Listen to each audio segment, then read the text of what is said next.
সারা বিশ্ব এটা জেনে গেছে যে এই আরব বিশ্ব হচ্ছে মুনাফিক, এরা হচ্ছে ইহুদিদের দালাল।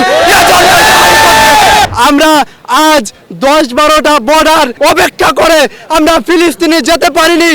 যদি ভারতের কোনো সন্ত্রাসী হিন্দু মুসলমানের উপর অত্যাচার করে, আমরা বাংলাদেশ বর্ডার ভেঙে এই ভারতের মোকাবেলা করব। আজ আরব বিশ্ব কেন তাকিয়ে আছে? তারা এই আরব বিশ্ব যদি সত্যিকারে মুজাহিদ হয়ে থাকতো, গাদ্দাফি বলেছিল নাহনু মিনাল মুজাহিদিন, নাহনু মিনাল কাতিলিন, নাহনু মিনাস সাবিরিন। যদি আরব বিশ্ব যদি সত্যিকারের সাহাবায়ে কেরামদের উত্তরসূরি হয়ে থাকতো, যদি তারা মুজাহিদ হয়ে থাকতো, তাহলে মোকাবেলা আগে থেকেই করত।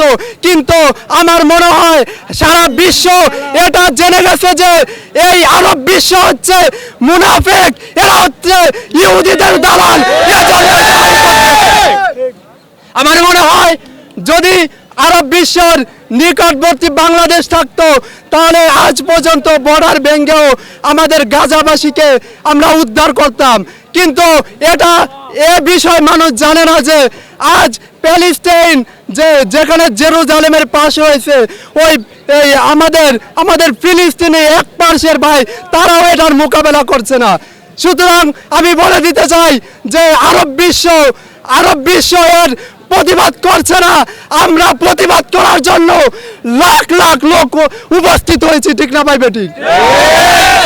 তারা কেন পাচ্ছে না? আমরা পাচ্ছি, তারা কেন পাচ্ছে না? তারা তো আমাদের থেকে বড় রাষ্ট্র এবং শক্তিশালী। এটা পাচ্ছে না কারণ হচ্ছে তাদের ইমানে দুর্বল রয়েছে। আমি আপনাকে বলেছিলাম যে এরা হচ্ছে মুজাহিদের মধ্যে হতে না, এরা মুজাহিদ না, এরা হচ্ছে মুনাফিকের উত্তরসূরি। এরা মুনাফিক হওয়ার কারণে এরা হচ্ছে গাদ্দার, এরা হচ্ছে উমাইয়া বিন খলফের উত্তরসূরি। এজন্য তারা চুপ রয়েছে। এবং আরব এত বছর, শত শত বছর ধরে আমাদের গাজার ভাইদেরকে হত্যা করা হচ্ছে। আজ কিছুদিন ধরে আরবের উলামা একরাম বলছে যে আমাদের উপর জিহাদ ফরজ হয়ে গেছে। কেন? আগে কি ছিল? আল্লাহ রাব্বুল আলামিন বলেন যে ওয়ামা লাকুম লা তুকাতিলুনা ফি সাবিলিল্লাহ ইলা আখিরিল আয়া, যে আল্লাহ তাআলা বলেন যে তোমাদের কি হয়েছে, তোমরা জিহাদ করছো না। সুতরাং আমি বলে দিতে চাই বাংলাদেশ থেকে আমরা আজ 10-12টা বর্ডার ভেঙে আমরা বর্ডারকে অপেক্ষা করে আমরা ফিলিস্তিনে যেতে পারিনি। যদি ভারতের কোনো সন্ত্রাসী হিন্দু মুসলমানের উপর অত্যাচার করে, আমরা বাংলাদেশ বর্ডার ভেঙে এই ভারতের মোকাবেলা করব।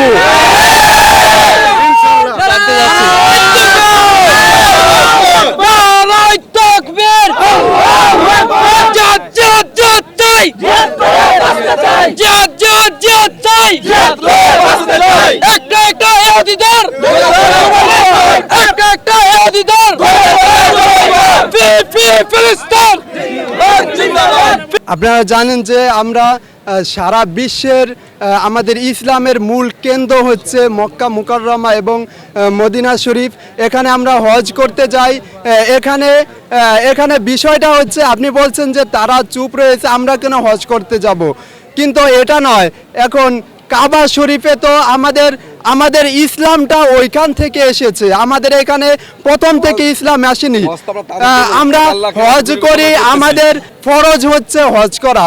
সুতরাং যাদের উপর হজ করা ফরজ তারা হজ করতে পারে। কিন্তু আজ আরব বিশ্ব যে চুপ রয়েছে, এটা তাদের ব্যর্থতা, তাদের নেফাকত্ব রয়েছে, তাদের মুনাফিকতা রয়েছে, এজন্য তারা এর প্রতিবাদ করছে না।